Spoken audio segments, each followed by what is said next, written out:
Hello అండి. Welcome to Neela's food kitchen. ఈరోజు special ఏంటంటే ఫ్రై పీస్ చికెన్ బిర్యానీ చూపించబోతున్నానండి. ఒక్కసారి ఇదే విధంగా ట్రై చేయండి. ఇంకెప్పుడు రెస్టారెంట్‌లో తినరు. అంత బావుంటుంది టేస్ట్. నన్ను నమ్మి చేయండి మీరు ఒక్కసారి ఇదే ప్రాసెస్‌లో. అందరికి నచ్చి తీరాల్సిందే. సో, లేట్ చేయకుండా రెసిపీ స్టార్ట్ చేసేద్దాం. ముందుగా మనం బ్రౌన్ ఆనియన్స్ కోసం ఇలా ఒక మీడియం సైజ్ ఆనియన్ స్లైసెస్‌గా కట్ చేసుకొని ఫ్రై చేసుకోవాలి. ఇలా సన్నగా స్లైసెస్ కట్ చేస్తే మీకు త్వరగా ఫ్రై అయిపోతాయండి.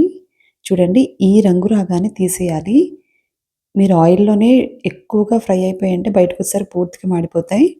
ఇప్పుడు అదే ఆయిల్‌లో 3 లవంగాలు, 2 యాలకులు, హాఫ్ ఇంచు దాల్చిన చెక్క వేసి ఒక్క నిమిషం పాటు ఫ్రై చేయండి. ఇప్పుడు ఒక పెద్ద సైజు ఆనియన్స్ ఇలా స్లైసెస్‌గా కట్ చేసి గోల్డెన్ బ్రౌన్ కలర్ వచ్చేంత వరకు ఫ్రై చేయాలి. చూడండి ఉల్లిపాయలు రంగు మారాయి కదా! ఇప్పుడు ఇందులో ఒక పెద్ద టేబుల్ స్పూన్ అంత అల్లం వెల్లుల్లి పేస్ట్ వేసి అది కూడా పచ్చి వాసన పోయేంత వరకు ఫ్రై చేసుకోండి. ఇది కూడా ఫ్రై అయిపోయింది కదా! ఇక్కడ 2 మీడియం సైజ్ టొమాటోస్ అండి ఇలా పేస్ట్ చేసి వేసుకుంటే మన చికెన్‌కి కూడా మంచిగా గ్రేవీ పడుతుంది. ఇదంతా కూడా మీరు మీడియం ఫ్లేమ్‌లో పెట్టి చేయండి. చూడండి ఆయిల్ అంతా చక్కగా బయటకొచ్చింది కదా! ఇప్పుడు ముందుగానే నేను గంట పాటుగా ఉప్పు నీళ్ళలో నానబెట్టుకున్న చికెన్‌ని డైరెక్ట్‌గా వేసేస్తున్నాను. ఈ చికెన్ ఒక్కసారి మిక్స్ చేసుకొని మీడియం ఫ్లేమ్‌లో పెట్టి 5 మినిట్స్ చక్కగా ఉడికించుకోవాలి. ఈలోగా మనం రైస్ కుక్ చేసుకోవడానికి వాటర్ బాయిల్ చేసుకుందాం. ఇప్పుడు ఇందులోని 1.5 టేబుల్ స్పూన్ రాళ్ళ ఉప్పు, అలాగే 2 యాలకులు, 1 ఇంచు దాల్చిన చెక్క, 3 లవంగాలు, 2 బిర్యానీ ఆకు, బిర్యానీ పువ్వు తప్పకుండా వేయండి. టేస్ట్ చాలా బావుంటుంది. అలాగే హాఫ్ టేబుల్ స్పూన్ షాహీ జీరా వేసుకోండి. చూడండి 5 మినిట్స్ తర్వాత మన చికెన్ మూత తీసి చూసుకుంటే ఎంత వాటర్ వచ్చిందో కదా! ఈ వాటర్‌తోనే మన చికెన్ చక్కగా కుక్ అయిపోతుందండి. ఇప్పుడు ఇందులోనే కొంచెం పుదీనా, కొంచెం కొత్తిమీర వేసి ఒక్క నిమిషం పాటు ఫ్రై చేసుకోండి.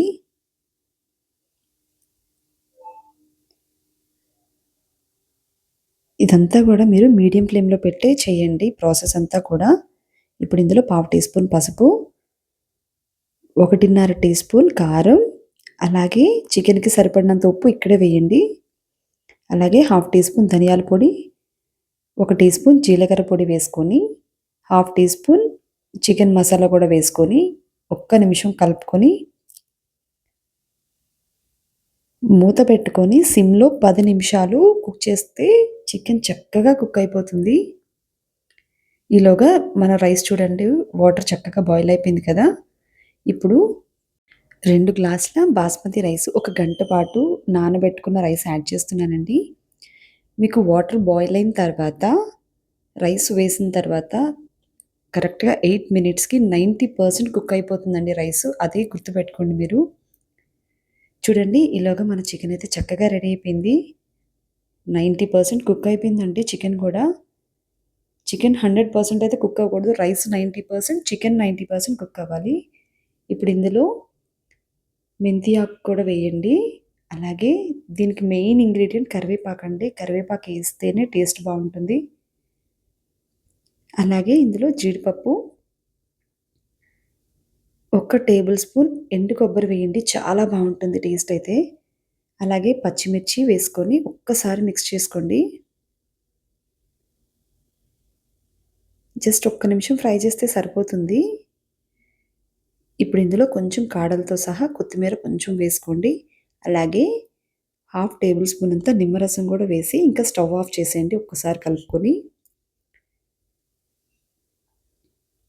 ఇప్పుడు మన రైస్ ఎంతవరకు కుక్ అయిందో చూద్దాం. చూడండి రైస్ అయితే ఆల్మోస్ట్ 8 మినిట్స్‌కి పర్ఫెక్ట్‌గా 90% కుక్ అయిపోతుందండి. చూడండి రైస్ అయితే కుక్ అయిపోయింది. ఇప్పుడు ఇది డైరెక్ట్‌గా మనం చికెన్‌లో యాడ్ చేసేసుకోవడమే. వాటర్ అంతా తీసేసి వేయండి.